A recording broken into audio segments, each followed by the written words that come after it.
الحمد لله نحمده ونستعينه ونستغفره ونعوذ بالله من شرور أنفسنا ومن سيئات أعمالنا من يهده الله فلا مضل له ومن يضلل فلا هادي له وأشهد أن لا إله إلا الله وحده لا شريك له وأشهد أن محمدا عبده ورسوله يا أيها الذين آمنوا اتقوا الله حق تقاته ولا تموتن إلا وأنتم مسلمون يا أيها الناس اتقوا ربكم الذي خلقكم من نفس واحدة وخلق منها زوجها وبث منهما رجالا كثيرا ونساء واتقوا الله الذي تساءلون به والأرحام إن الله كان عليكم رقيبا يا أيها الذين آمنوا اتقوا الله وقولوا قولا سديدا يصلح لكم أعمالكم ويغفر لكم ذنوبكم ومن يطع الله ورسوله فقد فاز فوزا عظيما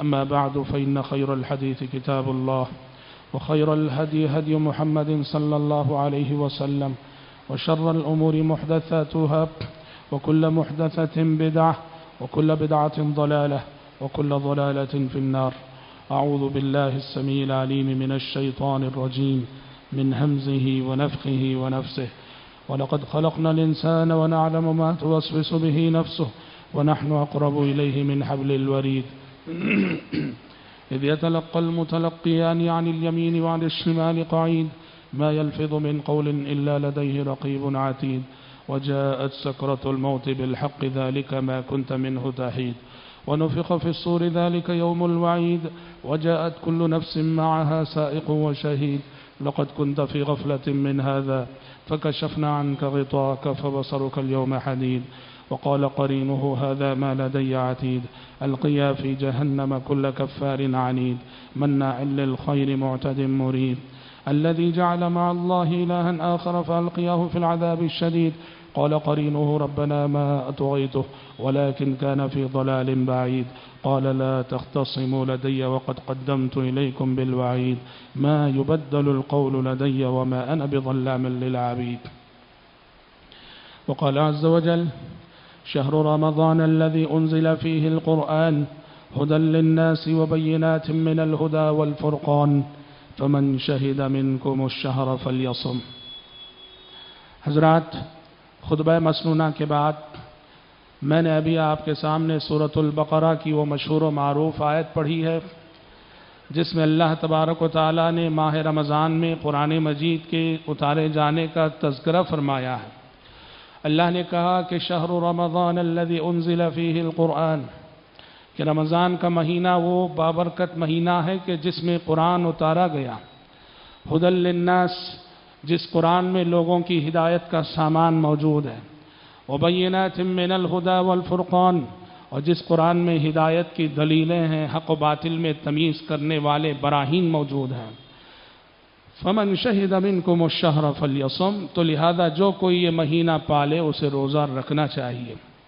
حضرات، قرآن مجید جو کہ کتاب ہدایت ہے، اللہ نے اگر اسے ماہ رمضان میں نازل کیا ہے تو اس سے خود بخود یہ نتیجہ نکلتا ہے کہ ماہ رمضان بھی ماہ ہدایت ہے.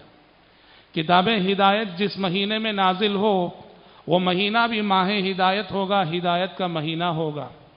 اور سچ کہیں تو حضرات، اللہ تبارک و تعالیٰ نے یہ نظام رکھا ہے کہ ہر 11 مہینے بعد یہ رمضان کا مہینہ لوٹ کے آتا ہے، ہماری اور آپ کی تربیت کرتا ہے، ہمیں یہ بتانے اور سکھانے کے لیے کہ سال کے باقی 11 مہینے کیسے گزارنے چاہیے. رمضان کے مہینے میں امت مسلمہ کی تربیت ہوتی ہے، اجتماعی سطح پر شریعت امت مسلمہ کی تربیت کرتی ہے. جو نیک صالح متقی لوگ ہیں ان کا حوصلہ بڑھاتی ہے. جو فاسق فاجر عاصی خاطی گنہگار ہیں شریعت انہیں سنبھالتی ہے اور انہیں اللہ کے دین کی طرف رجوع ہونے اور توبہ و استغفار کی دعوت دیتی ہے. یہی وجہ ہے، حدیثوں میں آتا ہے کہ پیارے نبی صلی اللہ علیہ وسلم فرماتے ہیں جب رمضان کا مہینہ شروع ہوتا ہے ایک فرشتہ آواز دیتا ہے یا باغی الخیر اقبل، یا باغی الخیر اقبل، اور دوسرا فرشتہ کہتا ہے یا باغی الشر اقصر. ایک فرشتہ کہتا اے خیر کے چاہنے والے، اے نیکی سے محبت کرنے والے، اے نیک اور صالح انسان آگے بڑھ کہ نیکیوں کا موسم بہار آ چکا ہے۔ اور جو برے انسان ہوتے ہیں ان سے خطاب کر کے دوسرا فرشتہ کہتا ہے یا باغی الشر اقصر، اے خطا کار بس کر، اے گنہگار بس کر، اے گنہگار انسان بس کر، رمضان کا سعادت مہینہ آ چکا ہے، اللہ کی طرف رجوع ہونے کا اس سے سنہرا موقع تیرے پاس نہیں ہے۔ حضرات، ماہ رمضان میں شریعت نے جن عبادتوں کو بجا لانے کا حکم دیا ہے، اگر ہم وہ عبادتیں بجا لاتے ہیں خود بخود ہماری تربیت ہوتی ہے، ہمارے اندر بہت ساری صفات پیدا ہوتی ہیں۔ رمضان سے پہلے ہماری زندگیوں میں جو صفات نہ تھیں، اگر ماہ رمضان کی عبادتوں کی کما حق ہو پابندی ہو گئی تو ماہ رمضان کے بعد ہماری زندگیوں میں ایک نمایاں تبدیلی نظر آئے گی، اور یہ تبدیلی دراصل اس نظام تربیت کا نتیجہ ہے جو نظام تربیت کے اللہ تبارک و تعالیٰ نے اس ماہ مبارک میں رکھا ہے۔ آج کے میرے خطبے کا موضوع یہی ہے۔ میں یہ بتانا چاہتا ہوں آج کے خطبے میں کہ رمضان کی عبادتوں کی پابندی کرنے کی صورت میں وہ کیا کیا صفات ہیں جو ہمارے اندر پیدا ہوتی ہیں یا پیدا ہو سکتی ہیں۔ حضرات، سب سے پہلی بات، رمضان کی عبادتیں ہمیں تعلق باللہ کی تربیت دیتی ہیں، تعلق باللہ کا درس دیتی ہیں، اللہ تبارک و تعالیٰ سے قریب ہونے کے گر سکھاتی ہیں۔ رمضان کی عبادتیں ہمیں اپنے رب سے قریب کرتی ہیں، رمضان کی عبادتیں ہمیں اللہ کی نظروں میں محبوب بناتی ہیں۔ آپ ایک چیز ملاحظہ کیجئے، پیارے نبی صلی اللہ علیہ وسلم جب نبی بنائے گئے، آپ کے سر پہ تاج نبوت رکھا گیا، دعوت و تبلیغ کی عظیم ذمہ داری آپ پہ ڈالی گئی۔ اس ذمہ داری کو ادا کرنے کے لیے ضروری تھا کہ اللہ سے آپ کا تعلق پہلے مضبوط سے مضبوط تر ہوتا، اس لیے کہ دعوت و تبلیغ کی ذمہ داری یہ کوئی معمولی ذمہ داری نہیں، یہ بڑی عظیم ذمہ داری۔ مختلف مزاج کے لوگوں کو ساتھ لے کے چلنا، مختلف مزاج کے لوگوں کا سامنا کرنا، سب سے مخاطب ہونا، یہ دنیا کا سب سے مشکل ترین کام ہے، جس کام کو انبیاء اور رسول علیہم السلام نے انجام دیا ہے۔ لوگوں کی جانب سے جو تکلیفیں ملتی ہیں، لوگوں کی جانب سے جن آزمائشوں کا سامنا ایک داعی اور پیغمبر کو کرنا پڑتا ہے، اس کے لیے ضروری ہوتا ہے کہ پیغمبر کا تعلق اللہ سے مضبوط تر ہو، تاکہ وہ مخلوق کی جانب سے ملنے والی تکلیفوں کے پر اللہ تبارک و تعالیٰ اور خالق سے تعلق قائم کر کے صبر کا حوصلہ پیدا کر سکے۔ اور آپ دیکھیے کہ پیارے نبی صلی اللہ علیہ وسلم کو جن باتوں کی تعلیم دی گئی وہ کیا ہے؟ سورہ مدثر میں آپ کی ذمہ داری بتائی گئی اور کہا گیا کہ قم فانذر، آپ کی ذمہ داری انذار ہے، تبلیغ ہے، دعوت ہے، جہنم کی طرف بڑھنے والے انسانوں کو ڈرانا ہے۔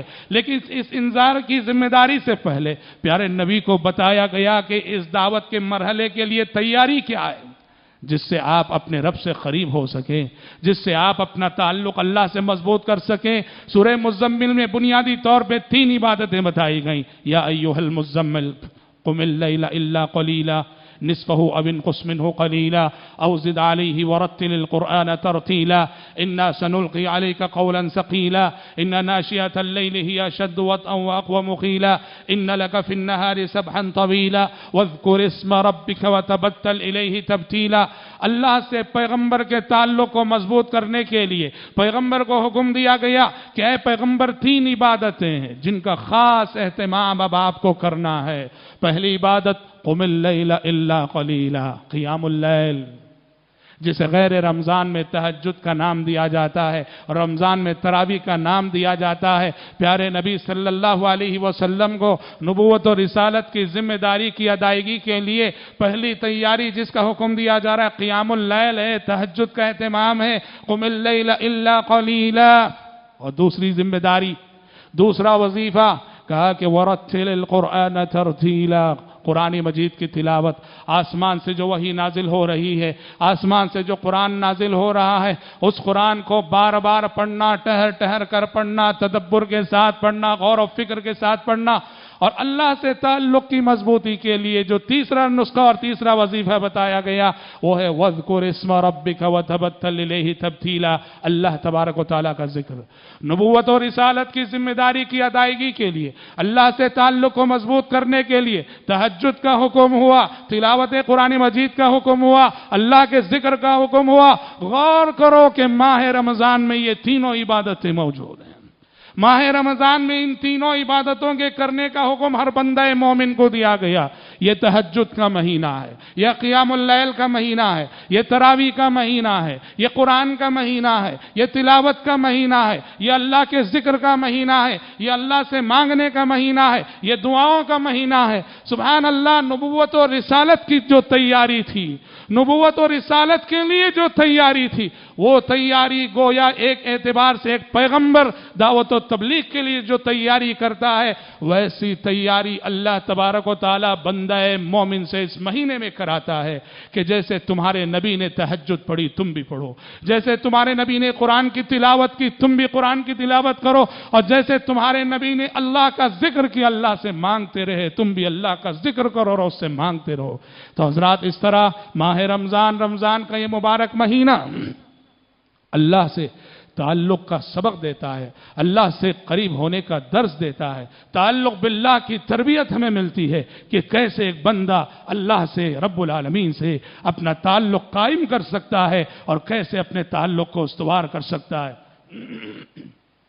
حضرات، آخرت کی کامیابی کے لیے ایک بنیادی وصف اور ایک بنیادی شرط جو قرآن جسے ضروری قرار دیتا ہے، جس شرط کو پورا کیے بغیر کسی کو جنت نہیں مل سکتی، وہ ہے نفس سے لڑنا، نفس سے لڑنا، نفس سے مجاہدہ کرنا، لذتوں کو قربان کرنا، چاہتوں کو قربان کرنا۔ جس کی زندگی میں یہ چیز نہ ہو وہ کبھی اللہ کی بنائی ہوئی جنت پا نہیں سکتا۔ قرآن نے کہا وَأَمَّا مَنْ خَافَ مَقَامَ رَبِّهِ وَنَهَى النَّفْسَ عَنِ الْهَوَىٰ فَإِنَّ الْجَنَّةَ هِيَ الْمَأْوَىٰ۔ جنت کسے ملے گی؟ جو اللہ کے سامنے کھڑے ہونے سے ڈرے، اللہ کے سامنے کھڑے ہونے کا تصور کر کے ڈرے، حشر کی عدالت کو یاد کر کے ڈرے، وَنَهَى النَّفْسَ عَنِ الْهَوَىٰ، اور نفس کو لگام دے، نفس کی خواہشات کے آگے روک لگائے۔ قرآن نے دوسرے مقام پہ کہا وَيَوْمَ يُعْرَضُ الَّذِينَ كَفَرُوا عَلَى النَّارِ أَذْهَبْتُمْ طَيِّبَاتِكُمْ فِي حَيَاتِكُمُ الدُّنْيَا وَاسْتَمْتَعْتُمْ بِهَا فَالْيَوْمَ تُجْزَوْنَ عَذَابَ الْهُونِ، کہ کل روز قیامت کافروں کو جہنم پہ پیش کیا جائے گا، جہنم پہ پیش کر کے کہا جائے گا اذهبتم طیباتکم فی حیاتکم الدنیا، اے کافرو تم نے اپنے سارے مزے دنیا میں لوٹ لیے، تم نے اپنی ساری خواہشات دنیا میں پوری کر لی، تم نے اپنی ساری لذتیں دنیا میں پوری کر لی، آج ہمارے پاس تمہارے لیے سوائے نار جہنم کے کچھ اور نہیں۔ یہ آیتیں پیغام دیتی ہیں کہ دنیا میں جینے کا سلیقہ سکھاتی ہیں، آخرت کی کامیابی کے گر بتاتی ہیں کہ دنیا میں یوں جیا جاتا ہے۔ آخرت کے لیے جو جینا چاہتا ہو اسے چاہیے کہ وہ اپنے نفسانی خواہشات کو لگام دے، اپنے نفس کو کچھ لے، خواہشات کم سے کم کرے، لذتیں کم سے کم کرے، اور غور کرو تو ماہ رمضان میں اسی کی تربیت ملتی ہے، ماہ رمضان میں اسی کی تربیت ملتی ہے۔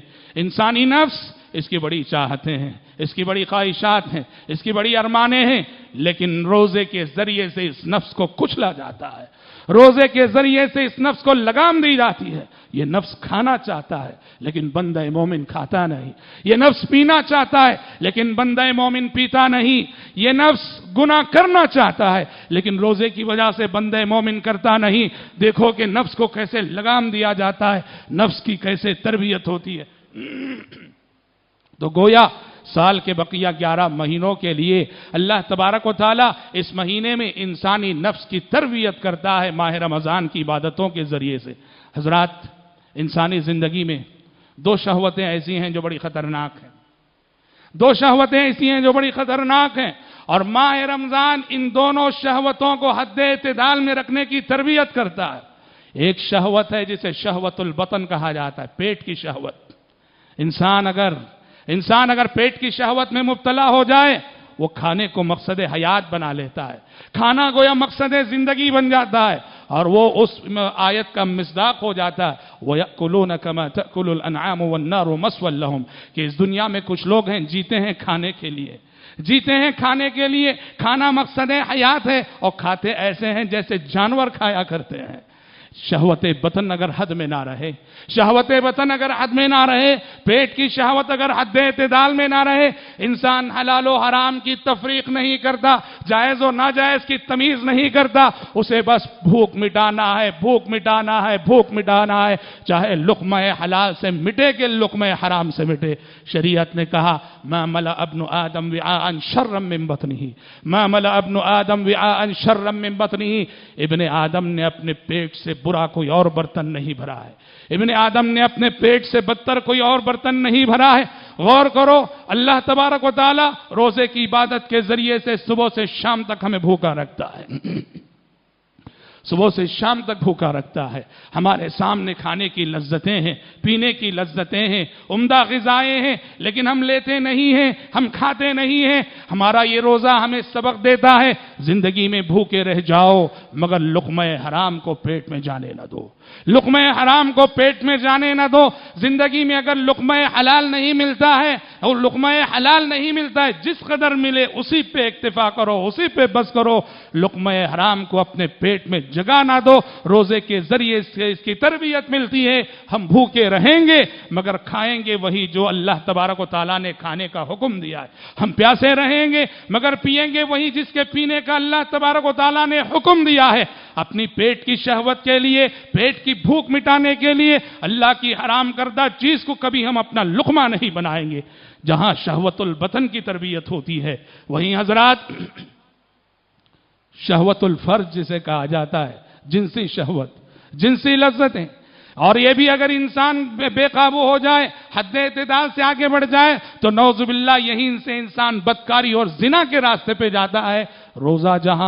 روزہ جہاں پیٹ کی شہوت کو کنٹرول کرتا ہے، پیٹ کی شہوت کو قابو میں رکھتا ہے، وہیں روزہ حضرات ہماری جنسی لذتوں اور جنسی جذبات کو بھی حد اعتدال میں رکھتا ہے۔ یہی وجہ ہے کہ پیارے نبی نے ان نوجوانوں کو حکم دیا جن نوجوانوں کے پاس شادی کے اخراجات نہیں ہوتے، شادی کی عمر کو پہنچ چکے پر شادی کے اخراجات نہیں ہیں، کہا تمہارا علاج یہ ہے، روزے کے ذریعے سے اپنا علاج کرو۔ یا معشر الشباب من استطاع منکم الباءۃ فلیتزوج فإنه أغض للبصر وأحسن للفرج ومن لم يستطع فعليه بالصوم فإنه له وجاء۔ اے نوجوانوں، تم میں سے جس کے اندر بھی شادی کرنے کی طاقت ہے اسے شادی کرنے میں جلدی کر لینا چاہیے کہ اسی کے ذریعے نگاہوں کی حفاظت ہو سکتی ہے اور اسی کے ذریعے آبرو کی حفاظت ہو سکتی ہے۔ ومن لم يستطع، اور جس کے پاس شادی کرنے کی مالی طاقت، مالی استطاعت نہ ہو، وہ اپنی خواہشات کو کنٹرول میں رکھنے کے لیے کیا کرے؟ فعلیہ بالصوم، اس کو چاہیے کہ وہ روزے کا اہتمام کرے، کثرت صوم کا اہتمام کرے۔ فإنہ لہ وجاء، اس لیے کہ روزہ اس کی خواہشات کو کچل کے رکھ دے گا۔ تو حضرات گویا اس طرح ماہ رمضان میں شہوت البطن اور شہوت الفرج جسے کہا جاتا ہے، اس کی بھی تربیت ہوتی ہے، اور ہمیں ان دونوں شہوتوں کو حد اعتدال میں رکھنے کی تدابیر ہمیں سکھائی اور بتائی گئی ہے۔ حضرات رمضان کے مہینے میں گناہوں سے بچنے کی تربیت ہمیں ملتی ہے، گناہوں سے بچنے کی تربیت ہمیں ملتی ہے۔ غیر رمضان میں جن اعضاء سے ہم نے گناہ کیے تھے، آپ دیکھو کہ ماہ رمضان میں وہ اعضاء کیسے گناہ کرنے سے رک جاتے ہیں۔ اس مبارک مہینے میں ہماری زبان کو تربیت ملتی ہے، زبان ماہ رمضان میں جھوٹ بولتے ہوئے ڈرتی ہے۔ یہ وہی زبان ہے جو غیر رمضان میں دھڑلے سے جھوٹ بولا کرتی تھی، گالی دیا کرتی تھی۔ رمضان کا مہینہ کیا آ گیا، اب یہ زبان جھوٹ نہیں بول رہی ہے، یہ زبان گالی نہیں دے رہی ہے، یہ زبان کی تربیت ہوتی ہے۔ ماہ رمضان کیا آیا، ہماری آنکھوں اور نگاہوں اور نظروں کی تربیت ہوتی ہے۔ غیر رمضان میں ہم نے اپنی نگاہوں کو آزاد چھوڑ رکھا تھا، رمضان کا مہینہ کیا آیا، کسی غلط منظر پہ نظر پڑتی ہے، انسان فوراً استغفر اللہ پڑھتا ہے، کہتا ہے کہ آج تو میں روزے سے ہوں، روزے کی حالت میں میں نے ایک غلط منظر دیکھا، استغفر اللہ پڑھتا ہے، اعوذ باللہ پڑھتا ہے۔ ماہ رمضان میں ہمارے فکر و خیال کو تربیت ملتی ہے، ہمارے فکر و خیال کو تربیت ملتی ہے۔ روزے کی حالت میں ہم کوئی غلط بات نہیں سوچا کرتے، غلط خیال اپنے ذہن میں نہیں لایا کرتے۔ ماہ رمضان میں ہمارے قدموں کو تربیت ملتی ہے کہ روزے کی حالت میں ہم کسی غلط منزل کی طرف قدم نہیں بڑھاتے۔ ماہ رمضان میں ہمارے ہاتھوں کو تربیت ملتی ہے کہ روزے کی حالت میں ہم کسی ایسی ویسی چیز کو چھوا نہیں کرتے، کسی پر اپنے ہاتھ سے ظلم نہیں کیا کرتے۔ الغرض یوں کہیے، ماہ رمضان گناہوں سے بچنے کی تربیت تربیت کا مہینہ ہے۔ من لم يدع قول الزور والعمل به فليس لله حاجة في ان يدع طعامه وشرابه۔ پیارے نبی نے کہا روزہ رکھ کر جو جھوٹ کہنا نہ چھوڑے، جھوٹ پہ عمل کرنا نہ چھوڑے، ایسے شخص کے بھوکے پیاسے رہنے کی اللہ کو کوئی ضرورت نہیں ہے۔ تو حضرات گناہوں سے کیسے بچا جاتا ہے یہ رمضان کا مہینہ ہمیں سکھاتا ہے۔ اسی طرح سے حضرات رمضان کی عبادتوں سے جو صفات ہمارے اندر پیدا ہوتی ہیں ان میں سے ایک عظیم صفت ہے صبر اور تحمل۔ رمضان کا روزہ، ہمارا رمضان کا قیام، رمضان کی تراویح، رمضان کی تہجد ہمارے اندر صبر کی صفت پیدا کرتی ہے، تحمل پیدا کرتی ہے، قوت برداشت پیدا کرتی ہے۔ انسان اس مہینے میں اللہ اکبر مے کی گرمی میں وہ محنت کرتا ہے، کام کرتا ہے، بھوک کی شدت کو برداشت کرتا ہے، شدت کی بھوک لگی ہوئی ہے برداشت کرتا ہے، کھاتا نہیں، شدت کی پیاس لگی ہوئی ہے برداشت کرتا ہے، پیتا نہیں۔ اس سے انسان کے اندر خود بخود اس انسان کو تربیت ملتی ہے۔ اپنی طبیعت اور مزاج کے خلاف جو باتیں ہوتی ہیں اسے برداشت کرو۔ زندگی میں کامیاب انسان وہ ہے جس کے اندر قوت برداشت ہوتی ہے، اور جس انسان کے اندر قوت برداشت نہ ہو وہ زندگی کا ناکام ترین انسان ہوتا ہے۔ لوگوں سے تعلقات کو وہی استوار رکھ سکتا ہے جس کے اندر قوت برداشت ہو، صبر ہو، تحمل ہو، اور جس کے اندر قوت برداشت نہ ہو، صبر نہ ہو، تحمل نہ ہو، وہ لوگوں سے کبھی اپنے تعلقات کو استوار نہیں رکھ سکتا۔ بظاہر ایک روزے دار بھوک کو برداشت کر رہا ہے، پیاس کو برداشت کر رہا ہے، لیکن اس سے خود بخود اس کی تربیت ہو رہی ہے کہ تمہاری طبیعت اور مزاج کے خلاف جو باتیں آتی ہیں اسے برداشت کرو۔ جاہلوں کی جہالت تمہارے ساتھ ہوتی ہے، برداشت کرو۔ دوسروں کا غصہ ہوتا ہے، برداشت کرو۔ ناگہانی باتیں جو تمہارے ساتھ ہوتی ہیں اسے برداشت کرو۔ اسی طرح سے حضرات عبادات کی باب میں اگر دیکھا جائے شریعت نے ہمیں مجاہدے کا حکم دیا، وجاہدوا فی اللہ حق جہاد، وجاہدوا فی اللہ حق جہاد، اللہ کے سلسلے میں، دین کے سلسلے میں مجاہدہ کرو۔ مجاہدہ کیا ہے؟ انتھک محنت کرنا، انتھک کوشش کرنا۔ یہ نہیں کہ ہم نے جتنا چاہا بس جتنی عبادت چاہے، نہیں، شریعت جیسی عبادت چاہتی ہے، جیسا تقوی چاہتی ہے ویسی کوشش کرو، ویسی محنت کرو۔ آپ اگر دیکھیں گے ماہ رمضان یہ مجاہدے کی تربیت ہے۔ ذرا سوچو ماہ رمضان کی جو تراویح کی عبادت ہے، لمبا قیام، لمبے رکوع، لمبے سجود، کھڑے کھڑے ہمارے پیروں میں درد ہونے لگتا ہے۔ ہاں یہ درد مطلوب ہے، یہ مشقت مطلوب ہے، یہ تکلیف مطلوب ہے، یہ مشقت اللہ کو پیاری ہے۔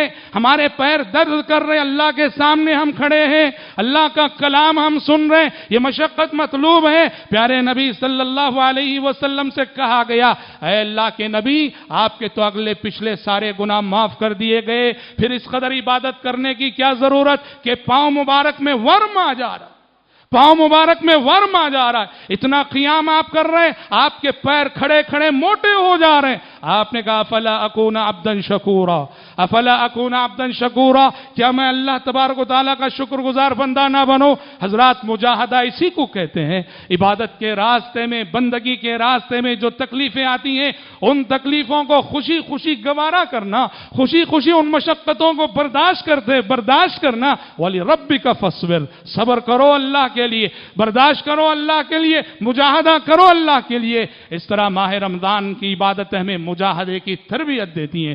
عموماً ہوتا یہ ہے کہ عبادتیں غیر رمضان میں صرف دن میں ہوا کرتی ہیں، رات کا تصور سوائے نیند کے کوئی اور، سوائے نیند کے رات میں کسی اور چیز کا تصور نہیں کیا جاتا۔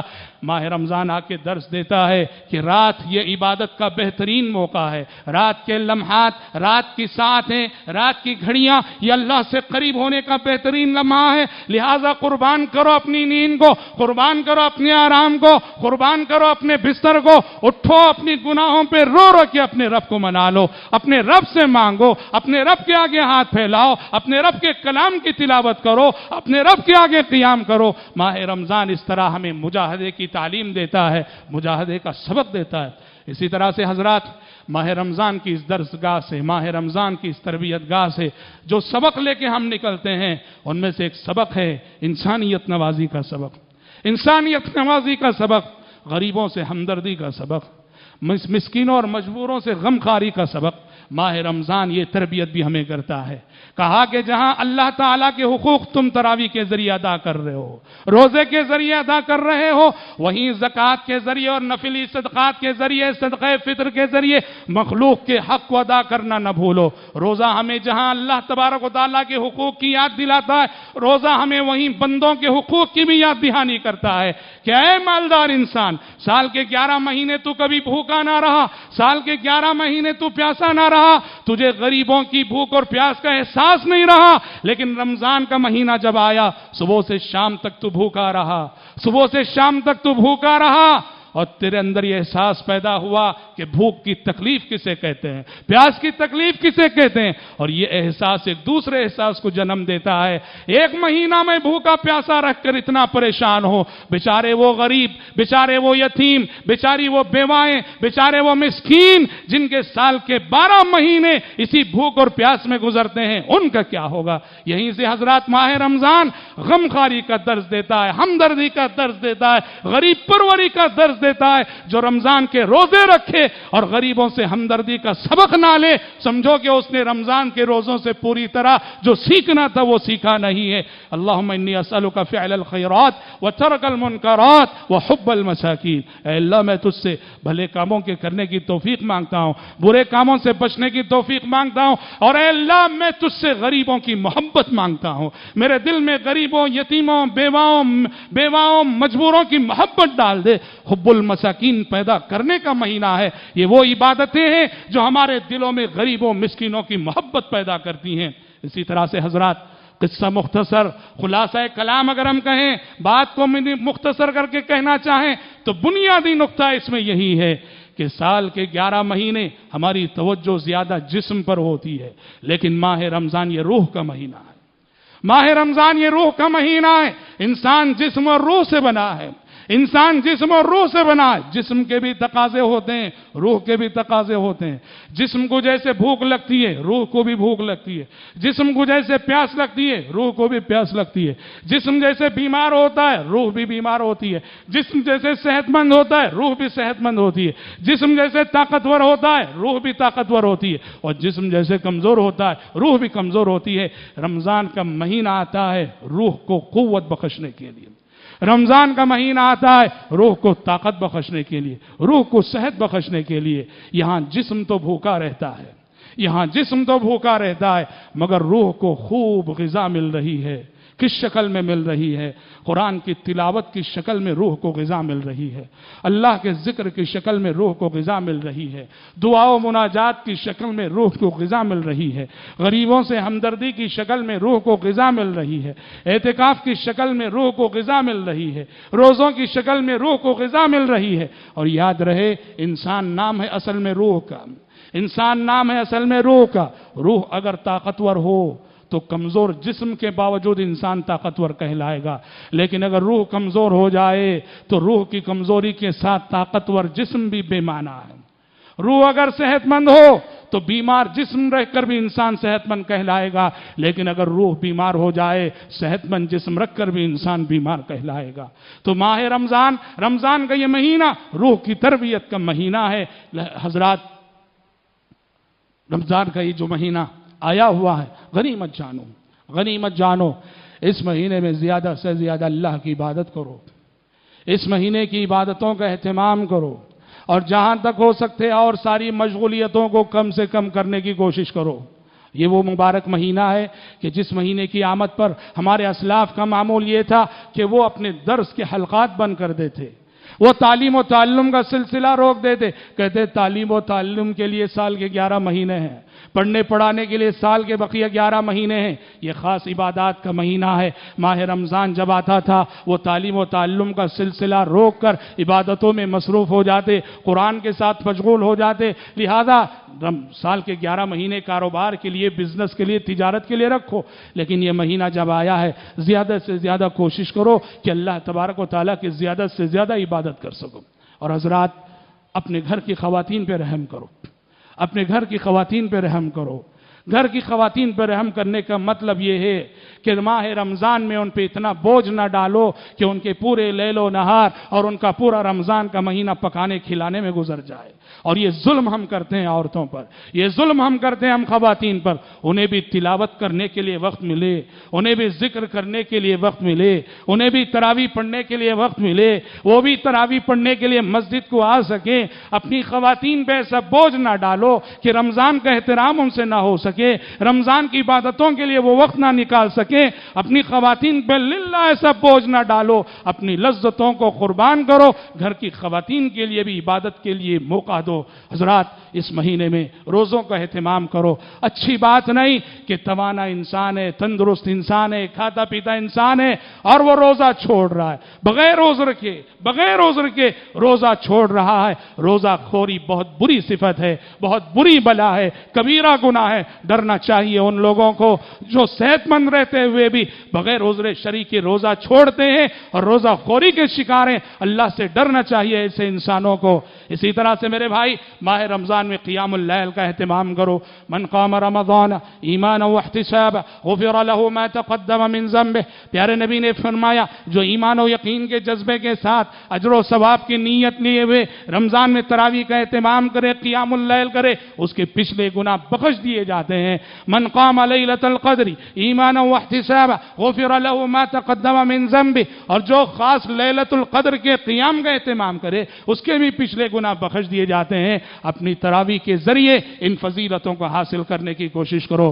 حضرات، قرآن مجید کے ہو جاؤ، قرآن مجید کی تلاوت کو، قرآن مجید کے سننے کو مشغلہ بنا لو۔ یہ وہ باسعادت مہینہ ہے جس مہینے کی آمد پر پیارے نبی صلی اللہ علیہ وسلم جبریل امین کے ساتھ قرآن سننے سنانے کا اہتمام کیا کرتے تھے۔ اور زندگی کے آخری رمضان 2 قرآن آپ صلی اللہ علیہ وسلم نے جبریل امین کو سنا کر ختم کیے تھے۔ لہٰذا قرآن سیکھو، پڑھنا نہیں آتا ہے سیکھو، اور جب تک سیکھ نہ لو کم از کم قرآن مجید سنتے رہو، اور ایک جگہ اہتمام کے ساتھ تراویح کی پابندی کر لو گے، تراویح میں بھی آپ کو پورا قرآن سننے کو مل جائے گا۔ اسی طرح سے حضرات، صدقہ و خیرات کرنا نہ بھولو۔ ایک طرف جہاں واجبی زکوٰۃ نکالتے ہو، یہ اور بات ہے کہ زکوٰۃ کا تعلق اس مہینے سے نہیں ہے۔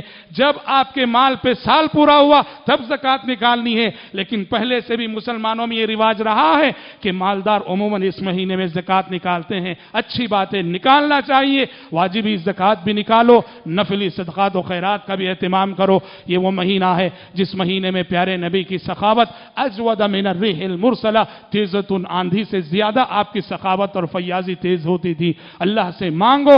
قرآن نے سورہ بقرہ میں جہاں روزے کے احکام ذکر کیے، فوراً بات کہا، وَإِذَا سَأَلَكَ عِبَادِي عَنِّي فَإِنِّي قَرِيبٌ أُجِيبُ دَعْوَةَ الدَّاعِ إِذَا دَعَانِ، جس کا مطلب یہ ہے کہ دعا بھی رمضان کی خاص عبادت ہے۔ رمضان میں اللہ سے مانگنا چاہیے، اللہ تعالیٰ سے دعائیں کرنی چاہیے۔ دعا ہے رب العالمین سے کہ رب العالمین کہنے والے کو، سننے والوں کو اس رمضان کی کما حق و قدر کرنے کی توفیق عطا فرمائے۔ اللہ رب العالمین ہمیں رمضان کے روزے، رمضان کی تراویح، رمضان کی تلاوت، تمام عبادتوں کا اہتمام کرنے کی توفیق عطا فرمائے۔ ہمارے اندر جو کمیاں ہیں، کمزوریاں ہیں، کوتاہیاں ہیں، اللہ تعالیٰ ان کا احساس کر کے ذاتی اصلاح کی توفیق ہم سب کو نصیب فرمائے، آمین۔ حضرات، ایک اعلان پر میں اپنی گفتگو ختم کرتا ہوں کہ الحمدللہ آپ سب احباب مہینے کا ایک جمعہ ڈائلیسس کے مریضوں کا تعاون کرتے ہیں، اور آپ سب کو معلوم ہے کہ 165 مریض چار مینار ٹرسٹ بورڈ کے تحت الحمدللہ ماہانہ تعاون پاتے ہیں۔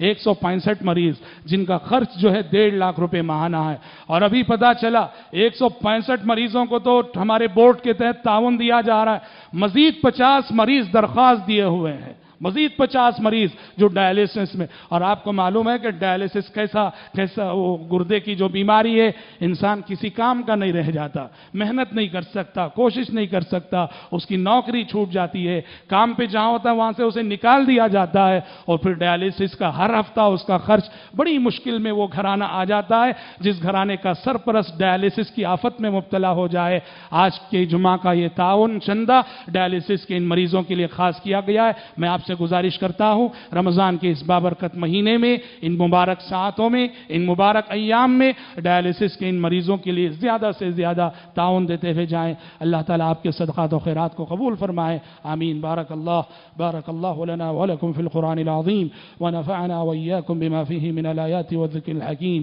إنه تعالى جواد كريم ملك بر رؤوف رحيم رب حليم۔